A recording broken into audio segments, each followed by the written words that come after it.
Government Affairs Officer for Biofuel in Canada.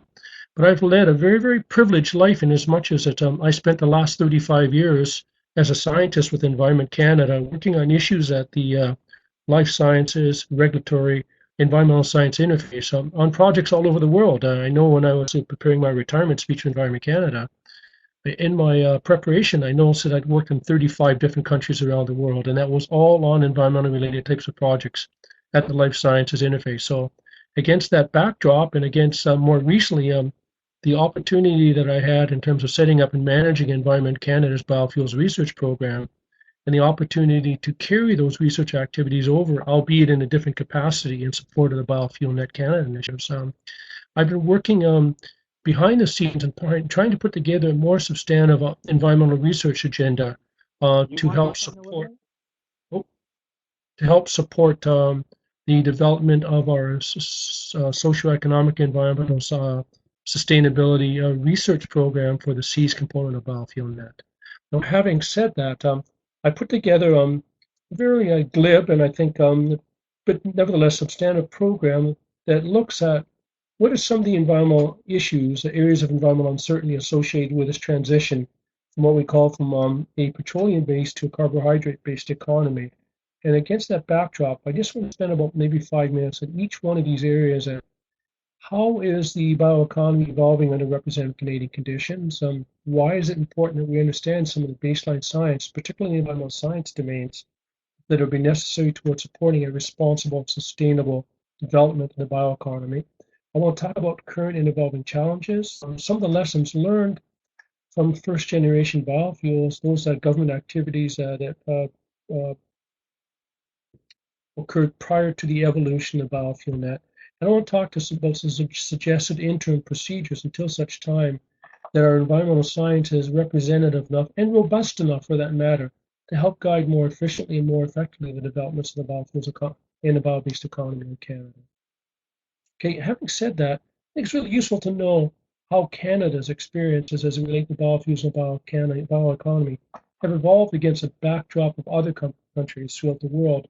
And now we've seen evidence of well over 60 central governments throughout the world that have targeted transportation-based biofuels and more recently bio-based products or processes as a basis for resuscitating more or less more abundant economies in some instances, reviving pulp and paper sectors that are pretty moribund, revolutionizing agricultural practices and such to take advantage of a full range of exciting new products and processes derived from bio-based products.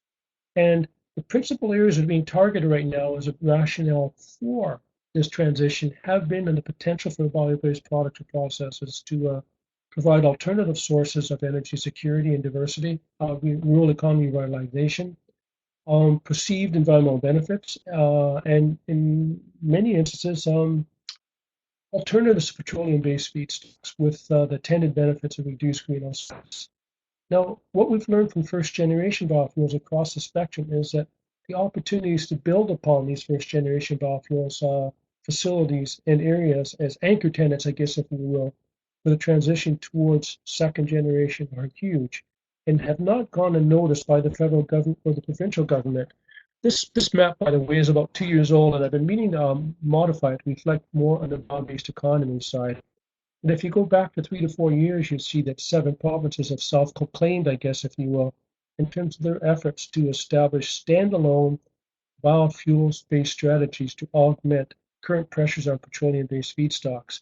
Now we know that at least 10 provinces in the Northwest Territories have bio-based economy strategies, and I'm working on a slide to represent or to present those strategies as they relate to specific target areas, timeframes, threshold levels, and specific projects. But it looks like a lot of provinces have got wind of the fact of the potential associated with bio-based product processes and are moving accordingly to take advantage of the attendant benefits. Now, there's a whole range of new drivers associated with the development of biofuels and bioproducts in Canada. I'm not going to go over all of these, but you see running out of traditional bases of feedstock, need to be more environmentally responsible, the need to stimulate the areas of the economy not going very well. But the one I like the best is, and I'll use this as a specific example, I put together a presentation to the Russian government about 8 years ago, and the title of it was Canada is the Saudi Arabia of Biomass, and systematically started to pull together the extraordinary range of agriculture, forestry, municipal solid waste, and agricultural-based sources of feedstock, which are heretofore considered largely waste materials. And what could be gained from the conversion of those heretofore considered waste materials into more substantive bio-based product or processes. And to no surprise, the potential is absolutely extraordinary. And to give credit where credit's due, a number of scientists within Biofuel Net Canada have not only realized that and recognized the importance of that, but are targeting specific research programs to take advantage of this large quantities of waste. No relation, by the way, but I always go back to Lord Kelvin. When we start looking at the environmental consequence associated with these large-scale conversions and transitions from petroleum-based to carbohydrate-based economies, he nailed it. And he says, we have to know what's out there, because if we don't, we can't measure it, we can't improve it, and we can't optimize it. So it's always useful to know what it is that we're doing in terms of what types of biomass we're looking at, or biological-based feed materials, and what measures are we taking to convert them and use them in a responsible, sustainable fashion. Excuse me.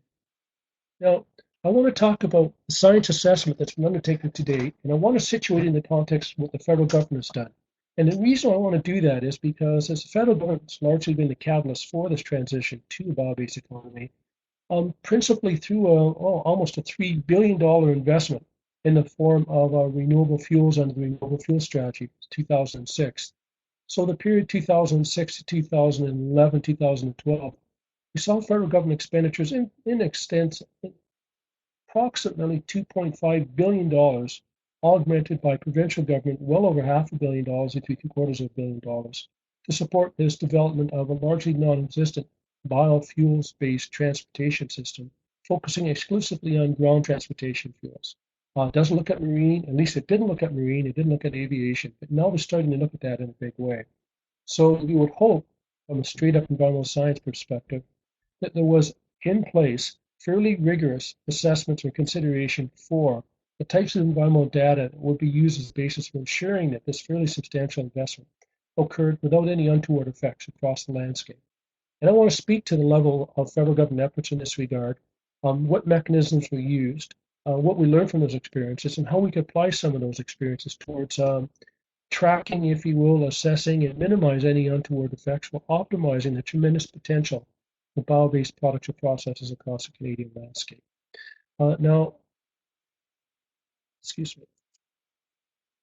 Well, the federal government has a pretty significant oversight role to play through a variety of different mechanisms, and those range from the strategic environmental assessment of policy before the programs actually hit the ground to fairly substantial risk assessment programs as it relates to toxicity assessments for new chemicals, microorganisms in plants, and the Environmental Protection Act, environmental impacts from a variety of different activities in the Canadian Environmental Assessment Act, life cycle assessment obligations that were imposed upon the federal government to ensure that, at least in this case with the renewable fuel strategy, that those greenhouse gas targets that were touted associated with the renewable fuel strategy were in actual fact met, and what steps could be made to ensure that using the various assessment tools that those greenhouse gas reduction targets were optimized, I guess, if you will.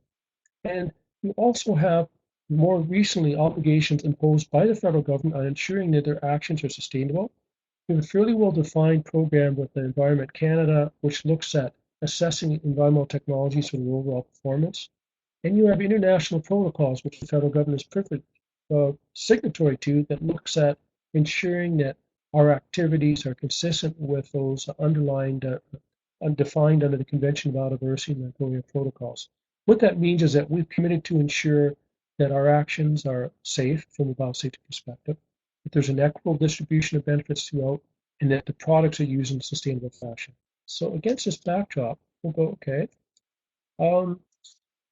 what steps did the federal government take? And more recently, and I want to introduce this, what were some of the attendant new regulatory pressures imposed upon the federal government as a result of advancing innovative technologies? Now, in this case, there was, I'll say, overt, in some instances, covert efforts to refine, define, reduce regulatory oversight writ large, not necessarily unique to bio-based products or processes, but from the perspective of there's a sense that the industry is being regulated too heavy-handedly or too substantively, and that they're not given full freedom in terms of being able to explore some of the more innovative product processes without being stigmatized or challenged or constrained or restrained because of existing regulations.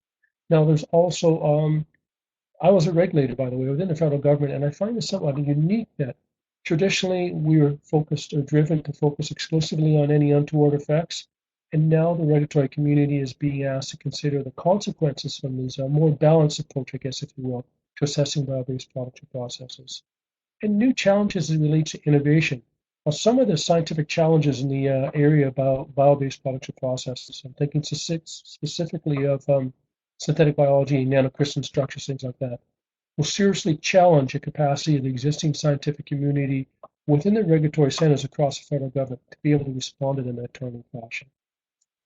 So, and against this backdrop again, too, if you look at it from perspective of radically new ways in which we're exploring and exploiting the potential for bio-based products or processes, they're moving away from petroleum-based, largely below ground sources of energy, oil, coal, natural gas, etc., towards above ground sources of bio-based products or processes. And some of the current, what are called planetary boundaries already exposed upon bio-based products or processes. Very eloquent work by Rockstrom and his group out of Norway. And I would encourage you to take a look at the more detailed analysis that he's done, that he's saying, okay, if we're going to move into a more substantive life sciences-based economy, we better be aware of the fact that conditions right now are not amicable towards an efficient and a sustainable transition as expeditiously or as optimally as everybody would like, given the constraints that currently exist that relate to fluctuations in climate change, ocean acidification, ozone depletion, nitrogen cycles, more recently fossil cycles, and biodiversity loss. So all useful pieces of information in context before we actually get into some of the more substantive federal government tools that were or are being used as a basis for assessing bio-based products or process from an environmental perspective. Perhaps one of the most biggest and used to be important was the use of strategic environmental assessment. There's a mechanism by the federal government impose upon himself a prior assessment of any particular product or process to determine in advance what potential environmental products or processes, how they might become manifested across the landscape, and then put in place or demonstrate a capacity to ensure that any untoward or potential untoward effects are covered. Well, in actual fact, the tools that places established strategic environmental assessment have been gutted pretty substantially over the last little while. Specifically under Bill C-38. I'll come back to that. But what was originally intended to be an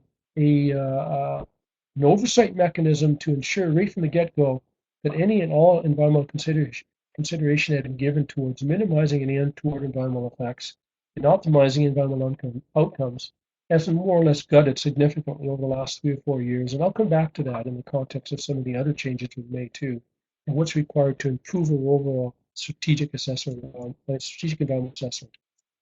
Any federal government product or processes, any federal government project that involves funding or is on federal government property or involves federal government actors is routinely subjected to what's called a Canadian Environmental Assessment Act, an environmental impact assessment. Well, in an ideal world, this would have been done for any and all projects were funded under the renewable fuel strategy. But in actual fact, and in a rigorous and a predictable and a comprehensive fashion. But there's several different ones done, several different approaches, no overall coordination, and this has occurred against a backdrop of significant environmental challenges that exist right now for not only those products or processes that evolved in the first renewable fuel strategy, but second generation use of cellulose-based products or processes, and a whole new range of potential impacts associated with water, with biodiversity, with air emissions, with biosafety, with things like that. So you have mechanisms in place, or should say you had mechanisms in place which were either not used appropriately to the circumstances, or in the case of the Environmental Assessment Act, which was severely gutted under Bill C-38 about 2 years ago. And the outcome of that Bill C-38 as relates to environmental impact assessment is that when that bill was passed, it eliminated environmental impact obligations on the federal government for over 600 projects, including a number of bio-based refineries and biofuel facilities. So a mechanism that was put in place ostensibly to provide us with more detailed data in terms of what some of the obligations and challenges and outcomes might be for federal government invested in the life sciences area, more or less been eliminated. So, and those obligations have been passed on to the provinces. In many instances, do not have the resources or the capacity to be able to undertake these more rigorous types of environmental impact assessment. Now, where in this case this is likely to become problematic is in a case in Ontario where under the Green Energy Act, the a number of renewable energy products or processes are exempt from environmental impact assessment. So it's not inconceivable that a federal and provincial government funded renewable energy, bio-based product or process production facility will not undergo any sort of formal environmental impact assessment, either by the federal government or provincial government, and it'll be left to municipalities to figure out what roles, of any, and what types of oversight is required. Bit of overkill, but I wanted you to get the context. Now, the obligations on the federal government for life cycle assessment. A life cycle assessment tool called GHG Genius was developed by NRCan to provide ostensibly all of us with an indication as to what some of the greenhouse gas benefits and implications might be for this transition towards bio-based products or processes. Well, in reality, GHG Genius is a very, very useful tool, a very, very valuable tool. But it's one of about 40 that are currently being used around the world. So you've got a number of different life cycle assessment tools, different endpoints, different focus points, and with wide-ranging outcomes in terms of the perceived and potential environmental impact assessments and life cycle assessments attributed to bio-based products or processes. So there's no gold standard, I guess, if you will. I want to come back to that as being a shortcoming in terms of how we assess from an environmental perspective a variety of different bio-based products or processes. Now, how this is likely to become problematic across the board. Domestically, we have a very, very good tool, GHG Genius, very, very good tool to provide decision makers, scientists, as to how bio-based products or processes are likely to unfold. But not everybody's using it in Canada. The academics use a variety of different ones. Provincial governments use a variety of different ones. And the existing life cycle assessment tools are not perfect in as much as the red area will point out, depending upon the feedstock and the endpoint you're looking at, you'll see a number of discrepancies and shortcomings in terms of data gaps for the use of this tool as a basis for providing us information on eco-balances of bio-based products or processes. And I want to give you an example as to how this has been proven to be problematic. And look at the situation in the U.S. Right now, the U.S. EPA uses a chimera, I guess, if you will, of 7 different life cycle assessment tools to provide them with some data as to what they will use as a basis for determining as to whether a specific bio-based commodity is sustainable in terms of its production of biofuels. It's next to impossible to figure out what percentage or what perspective from each one of these GREET, FABUM, FABRI, the various life cycle assessment tools that are out there, how they're being used to provide any sort of sense as to what some of the life cycle assessment implications might be across the board. So needless to say, this is going to be really problematic when we start doing comparative analysis between life cycle assessments and benefits associated with bio-based fuels in Canada and the United States. Now, in the area of sustainability, recent obligation and implication for the global biofuels, biocommodity community. What's the requirement to ensure that the bio-based products or processes are sustainable? That's good news. The bad news is the efforts to find what constitutes sustainability, both domestically and internationally, have proven to be quite problematic in as much as that you've got multiple actors within industry, within government, even within academia for that matter, trying to come up with a representative framework and a sample of or protocols for what constitutes sustainability of bio-based products or processes. Now, how this has become problematic internationally is that I call this a sustainable biofuels conundrum.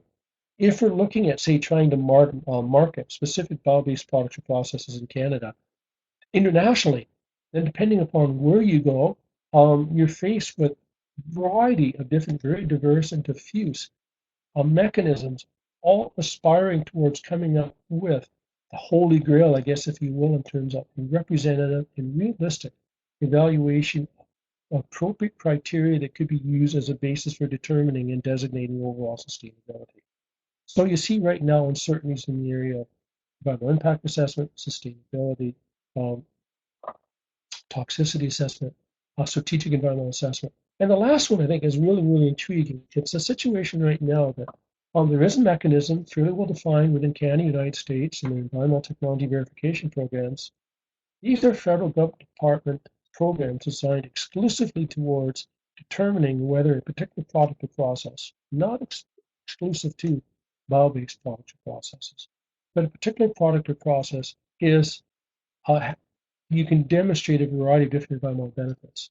Well, the good news is that we have a tool in Canada, ETV, which allows you to do that.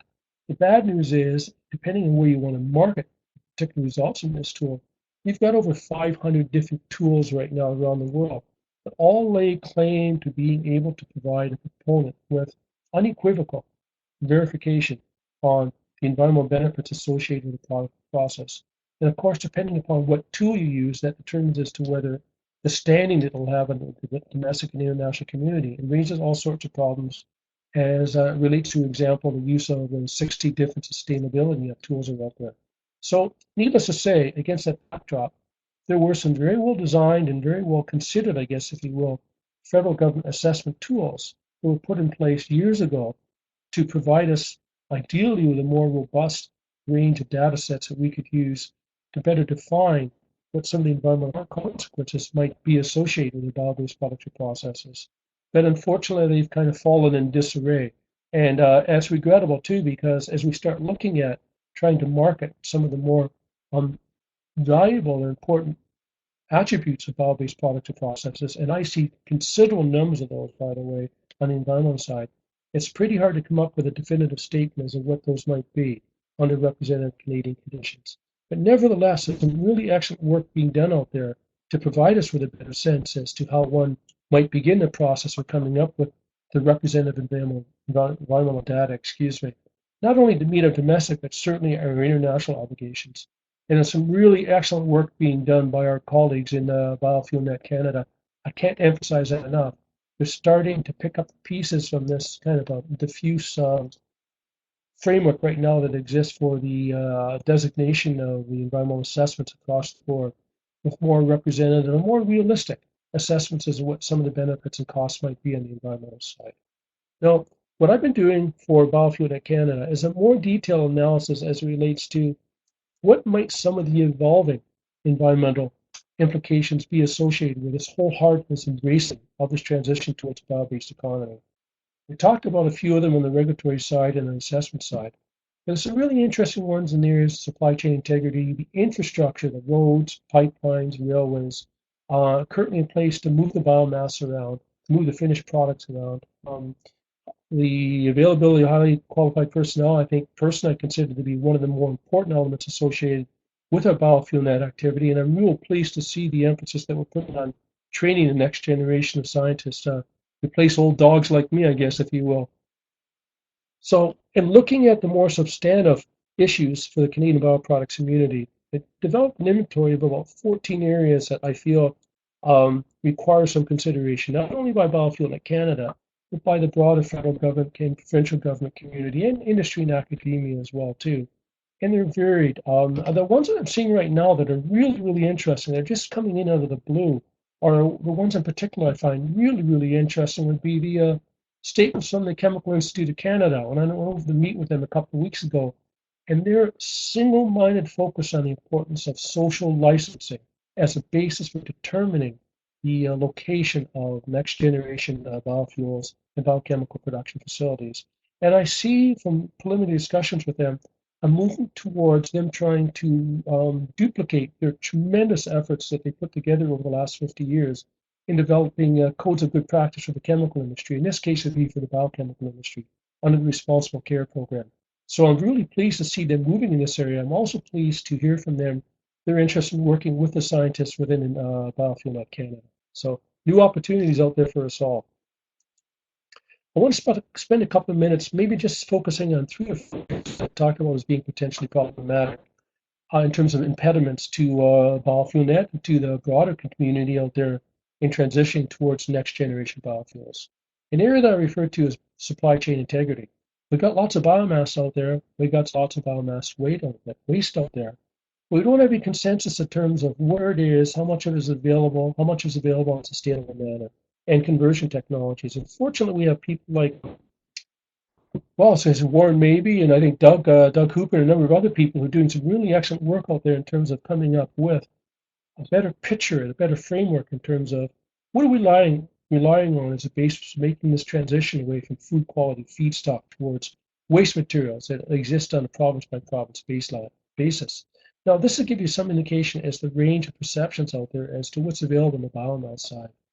Um, I wanted to see, because of the absence of any consideration by the federal government in general and by us in particular, how this failure is being manifested across, in this case, the U.S. government. And I hate to beat on them, but there's really good examples out there as to how not to do things. We've got three different departments who are championing the bio-based economy in the U.S. DOE, US EPA, and USDA, who have three different perspectives in terms of how much biomass is out there, how much is available, how much could be used for fueling the transition towards a bio-based economy. So when you have those three champions having no consensus in terms of what can be used, it can only attribute to or contribute to situations of not only confusion, but a dramatic halt in terms of what we're doing as a community of practitioners until such times we get a better handle in terms of how much biomass is really available and how much should we return back to the landscape to ensure soil fertility and in appropriate quantities for animal bedding, animal feed, things like that. I find this astounding that given the size of the Canadian landmass, we have less than rudimentary understanding in terms of the biocapital that's out there, not only the microbial side, but the plant side. And if we're going to make this transition towards a bio-based economy, and against this backdrop of our obligations as it relates to ensuring equitable distribution of benefits and things like that under the GOEA and the Biodiversity Convention, that we have a better handle in terms of what biodiversity exists out there. And I would consider this a very, very high priority for federal government.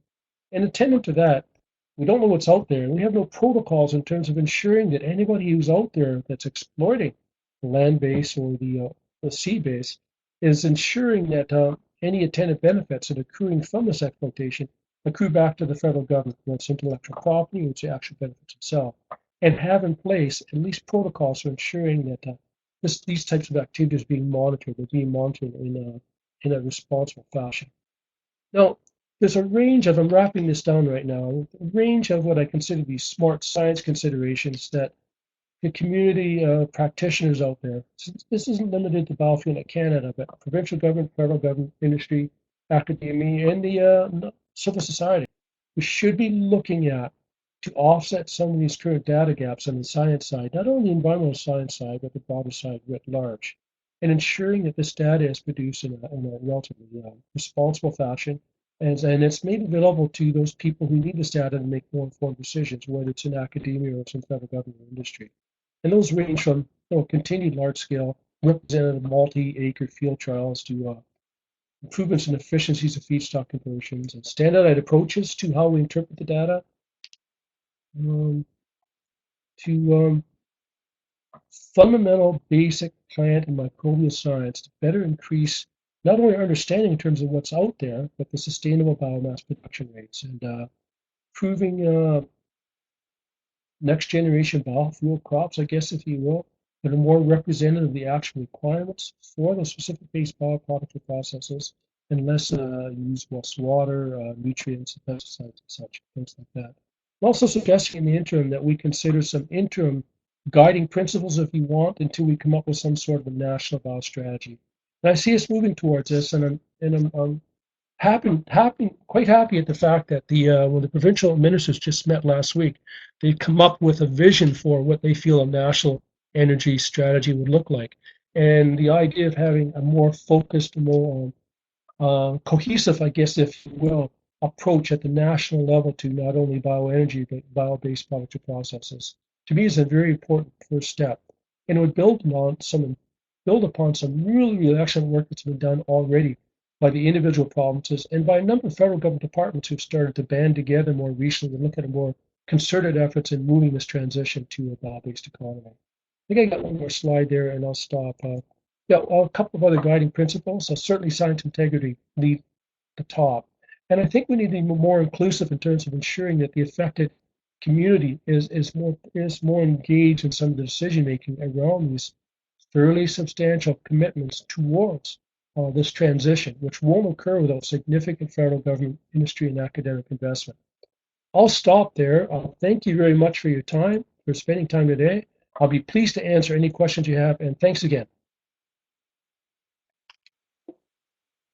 Thank you very much, Terry, for your time. Thank you to all participants. I'm now going to activate the question and answer mode.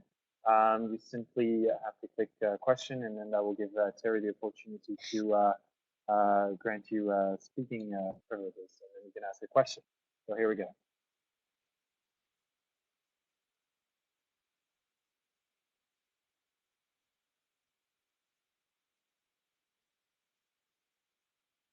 If any of you are actually having a problem with, okay, Terry, Kevin has a question.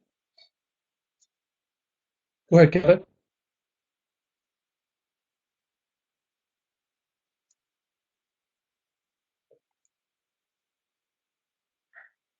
Did that work out, Kevin?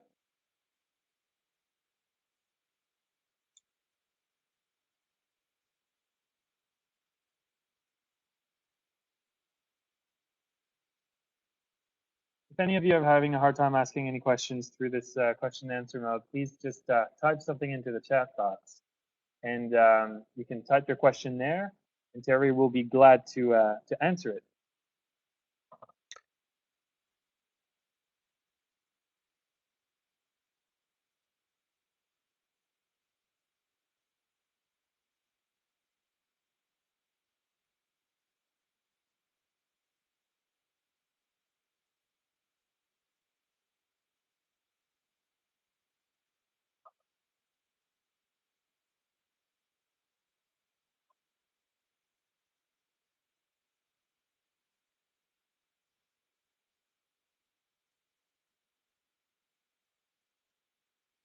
Okay, I've got Kevin's question.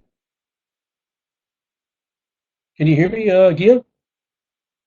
Yes, I do, and I'm going to activate Kevin's microphone, so he may be able to, maybe interact on that question. Thank you for your question, Kevin. There we go. Kevin, are you on? Unfortunately, I'm unable to activate. You would have to do it. So what I would do is I'll just let you answer the question, Terry. Go ahead, please. Thank you, Kevin. Okay.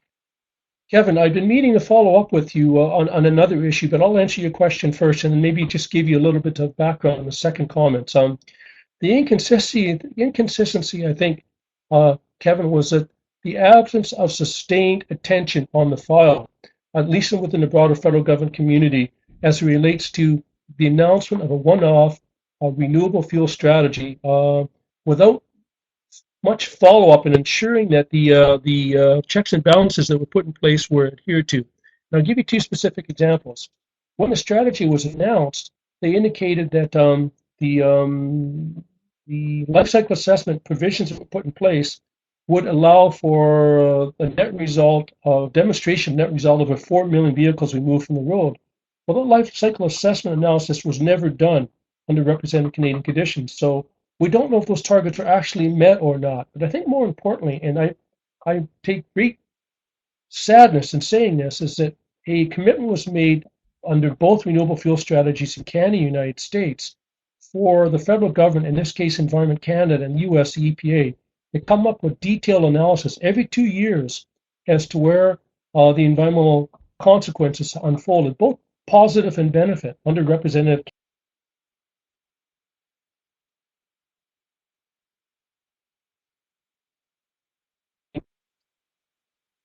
Sorry about that, Kevin. That work's never been done. So we have no way of knowing as to how this largely monolithic program element has unfolded under representative Canadian conditions, other than the actual data on the production facilities and their location, things like that. I'm not saying that's bad. I'm just saying is that how are you going to make informed decisions as we start looking at transitioning towards second generation and beyond on the environmental side when you don't have that baseline data across the board? So that's a bit of a problem there. The one thing I wanted to leave you with, Kevin, is that, and this is a really, really good example as to why we need to start looking at the baseline with greater rigor, is, I don't know if you saw this or not, Kevin, but I've got a ton of data in front of me here where National Defense Fund in the U.S. has gone after the U.S. EPA for their recent push towards exploring and the utility of about 100 different next generation bioenergy crops, only from the potential for evaluating the greenhouse gas potential.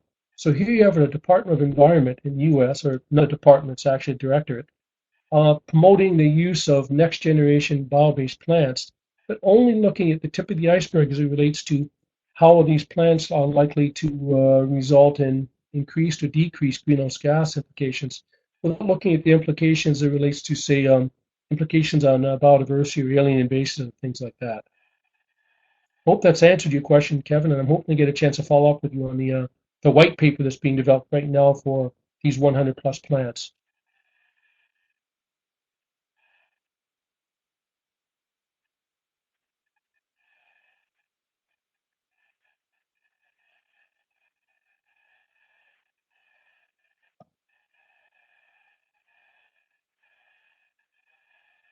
Great. Do we have any more questions for Dr. Terry McIntyre? From anybody that's still viewing the webinar, please just type in your question in the chat box. We'll give about a 1 or 2 minute delay here, after which we're going to close up the webinar. You can, of course, send us any questions at info@biofuelnet.ca, and of course, get in touch with Dr. Terry McIntyre about it as well.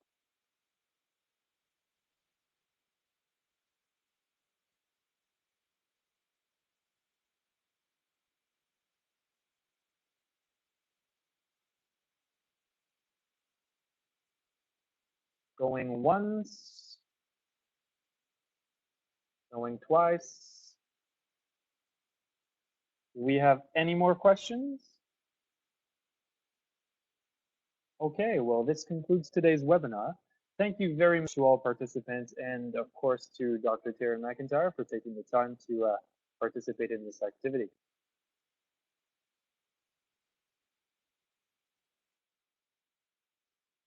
Hey, Kerry Geeman, thanks again, eh? I think we may have a question from Sean. Oh no, okay, just a thank you. Okay, great. Well, you're welcome, Sean. Thank you for participating. Okay, we'll be in touch, and I'll answer any questions that come in after the fact. Okay, Great, Terry. Thank you. Thank you very much. You have yourself a Okay. great day. Thank you to all.